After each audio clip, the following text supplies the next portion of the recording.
Yes everyone, so I'm back again. It's been a little while, some things never change. So today's video, I'm just going to give my 3 main tips on things you can do to help manage bipolar cyclothymia.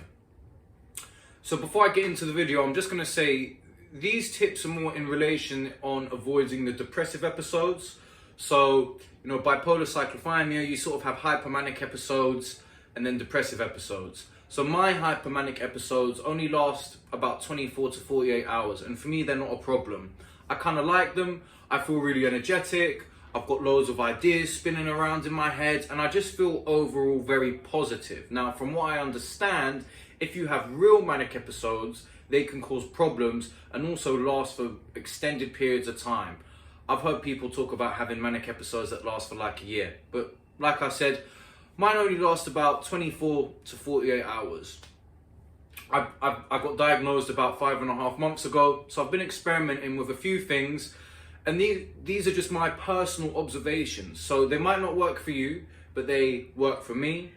So let's get into it. So the first one is avoid eating sugar. So, since I got diagnosed, I started doing a carnivore diet, which I've talked about in my other videos. And after experimenting and sort of observing myself, my conclusion is that sugar really isn't good for me. Now, sugar in fruits is cool as long as it's not a really high concentration. So for example, dates, I kind of stay away from because they've got like 60 grams of sugar per 100 grams, and I can just eat those all day. I eat bananas, berries, pineapple, but I think it's just, I don't go overload even with the fruits. I still keep it reined in, but I definitely don't eat any sugar in chocolates, biscuits, cakes, anything. I haven't touched anything like that in almost 6 months, and it definitely contributes to my mind feeling a little bit more stable. There's been a couple of times where I've consumed things with sugar in them, which I haven't been aware the sugar content is so high, such as some elderflower cordial. And, I started going on a massive down, and I was like, what could this be? And I looked at it and saw the sugar content, and I was like, whoa, it was really high. And it had like all sorts of added sugar syrups and stuff like that. So first tip is just avoid sugar. Cut the sugar out the diet, period. The second one is stay away from alcohol. Now, easier said than done. Definitely in my situation, I like a drink. My conclusion, again, this is just for me, is that drinking vodka with soda water tends to trigger depressive episodes the least. I'm definitely not drinking beer, definitely not drinking cider. Anything really sweet is 100% a no-no. I didn't actually know this, but apparently, spirits don't actually have sugar in them.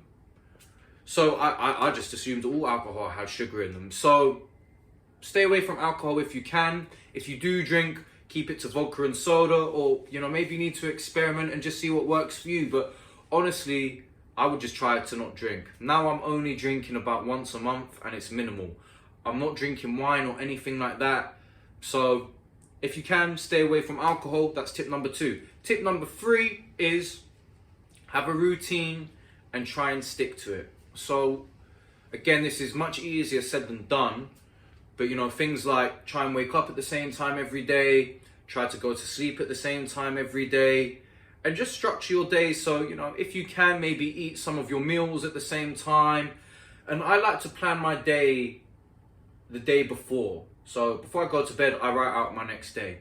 And keeping to the structure just helps me feel a little bit more calm and feel like I'm in control.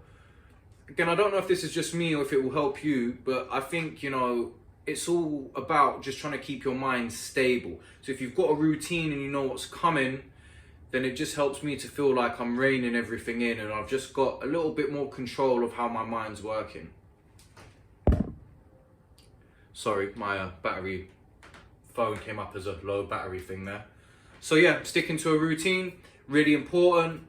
One thing I'm going to say though is, for me, I've noticed if I've got a structure placed throughout the day and then something pops up which throws my routine out a little bit, it kind of makes me feel like I'm having a little bit of a meltdown and losing control.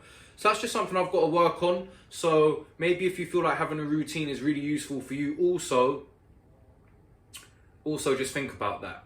So, for example, let's say you've arranged to meet a friend and they cancel at the last minute, and then you've got 2 hours spare time. What I think is good is if you've got things in your routine which you know could possibly change, which aren't within your control, have a backup plan. So for example, hey, I'm gonna meet my friend, we're gonna go for lunch, 1 to 3, but just in case they flake on me, then I'll go to the gym instead. Something similar like that. So just to recap, the 3 things: cut out sugar, avoid alcohol if you can, have a routine, a baseline routine that you stick to regularly, and then structure your day the previous evening and try and stick to that. Anyway, I hope that was helpful.